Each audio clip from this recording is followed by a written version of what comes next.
Hi everyone, অনু cooking আর্টে সকলকে স্বাগত জানিয়ে শুরু করছি আজকের পর্ব। আজকের পর্বে শেয়ার করব তালের ক্ষীর বা তালের পায়েস। আপনারা আমার দেখানো পদ্ধতিতে তালের ক্ষীর বানালে যার স্বাদ হবে অপূর্ব। যে সকল বন্ধুরা চ্যানেলে নতুন সাবস্ক্রাইব করার জন্য অনুরোধ রইল। সর্বপ্রথম তালের ক্ষীরটি বানানোর জন্য গোবিন্দভোগ চাল নিয়েছি 200 গ্রামের মতো। চালটিকে জলের মধ্যে 30 মিনিট ভিজতে দিয়েছিলাম। 30 মিনিট হয়ে গেছে, চালটা ফুলে গেছে। এবার চালটাকে ভালো করে ধুয়ে নিয়ে প্রেসার কুকারে চালটাকে দিয়ে দেব এবং পরিমাণ মতো জল দিয়ে 2 থেকে 3টি সিটি দিয়ে নিয়েছি।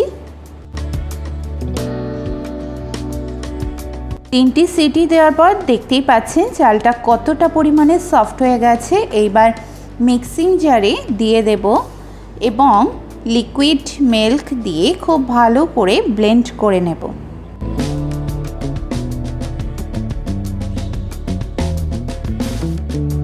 এইবার একটি কড়াইয়ে লিকুইড মিল্ক নিয়েছি 500 ml এর মতো। দুধটা জাল করে একটু ঘন করে নেব।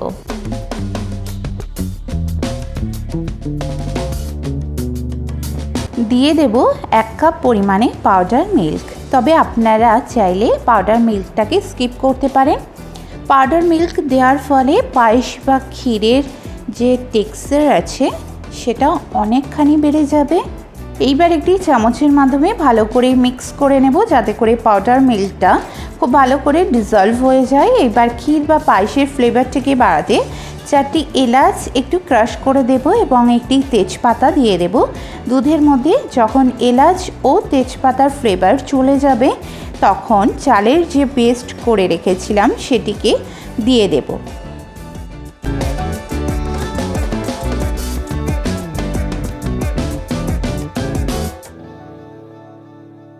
এবং সঙ্গে সঙ্গে মিক্স করে নেব, না হলে দলা পাকিয়ে যাবে। দেন 1 কাপ পরিমাণে গুঁড়ো চিনি দিয়ে দেব।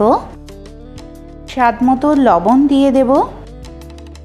চিনিটা এখানে আপনারা কম বেশি করতে পারেন, কতটা মিষ্টি খেতে পছন্দ করেন সেই অনুপাতে চিনিটা দেওয়ার চেষ্টা করবেন। 10 থেকে 15 মিনিট কন্টিনিউয়াসলি রান্না করব যতক্ষণ না পায়েসটা ঘন হচ্ছে ততক্ষণ পর্যন্ত।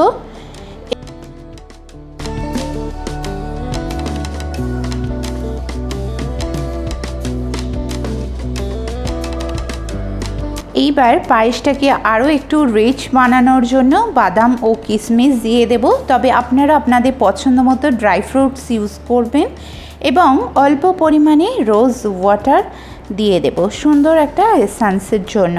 আর আবারও কন্টিনিউয়াসলি নেড়ে রান্নাটা করব যাতে করে নিচে লেগে না যায়।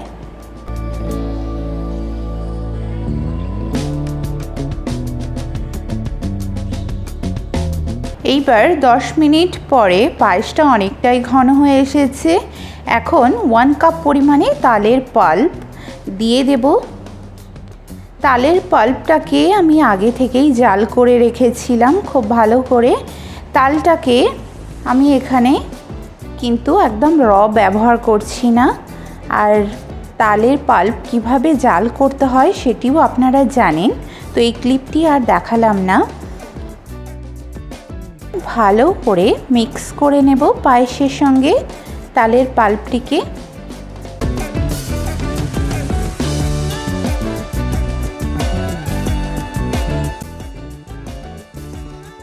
এইবার কোড়া নারকেল একটু ছড়িয়ে দেব এবং 5 থেকে 7 মিনিটের মতো আবারও লো টু মিডিয়াম ফ্লেমে রান্না করব।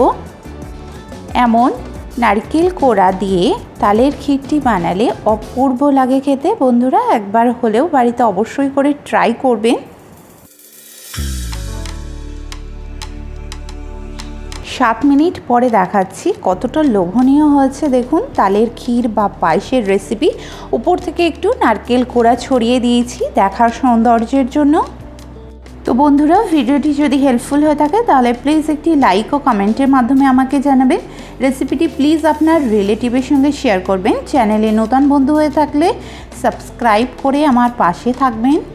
সবার আগে নোটিফিকেশন পেতে পাশে থাকা বেল আইকন অবশ্যই প্রেস করবেন। খুবই শীঘ্রই দেখা হচ্ছে আবারও নতুন এক রেসিপির সঙ্গে।